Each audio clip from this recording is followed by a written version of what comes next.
key figure is Russell Vought. Russell Vought actually is a former Trump administration official in the Office of Management and Budget. And he also was the director of the committee that wrote the Republican Party platform, right? So there's very deep ties in the Trump administration and close connections to Trump. He is also a self-proclaimed Christian nationalist with very close ties to leading Christian nationalist voices in various denominations across this country. And Vought wrote the chapter on executive power. So here you can see the Christian nationalist agenda is then going to be placed in the hands of an executive with unprecedented power. And this is important because if you look at survey data on Christian nationalism, what you see is that the majority of Americans do not identify as Christian nationalists. The majority of Americans do not want a Christian nation according to this framework. So democracy is not going to get them to their end goal. But this kind of executive power grab may, in fact, accomplish what they are setting out to do. It really envisions kind of a top-to-bottom overhaul of the federal government. What are some of the things that it proposes? First, in terms of government structure, really important here is it proposes essentially redefining thousands, probably tens of thousands of federal workers as political appointees.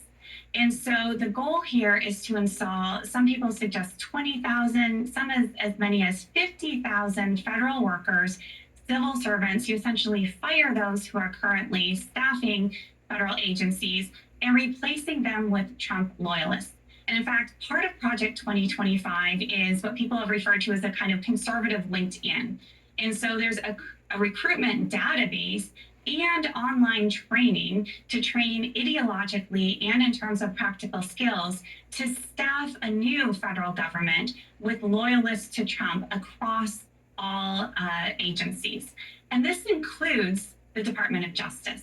And this is a really key point to understand in terms of the repercussions here. Trump himself has made very plain that he wants to weaponize the Department of Justice and seize control over operations and then use that to seek retribution against his political enemies. Project 2025 gives him the game plan to achieve that goal. And so that's what we have in terms of government restructuring. There's much more on that front. But then in terms of policies, we have things about restricting the anti-abortion pill mifepristone, for example, withdrawing FDA approval for that, reinvoking the Comstock Act, going deep into American history there, which will prohibit the mailing of abortion pills, possibly also, depending how far they take it, to contraceptives, those sorts of things, anti-LGBTQ legislation, anti-DEI proposals to prohibit the very use of language, of words in federal laws and regulations, things like abortion, reproductive health, gender identity, gender equity. These sorts of terms are going to be canceled and not allowed in any federal laws or regulations. So it really is expansive in scope. In some of these proposals, there really is an explicitly Christian tone or Christian nationalist tone in their mandate for leadership. For example, in plans for the Department of Health and Human Services, it emphasizes maintaining a, quote, biblically based definition of marriage and family. As it states, for the sake of child well-being, programs should affirm that children require and deserve both the love and nurturing of a mother and the play and protection of a father. Okay, that is a point of view, but we have a very long established principle here of avoiding the establishment of kind of a state religion. How would this pass muster in the courts? I mean, the courts have still upheld these long-held principles that suggest that you cannot advantage one religious view over others. How do they get around that? Yeah, I'm really glad you pointed to that particular passage, which could have some real implications, obviously, for same-sex marriage, for adoption, even potentially for divorce. And so that's really key, and it's rooting that proposal in what they claim to be biblical marriage, a biblical prescription for what marriage is and is not.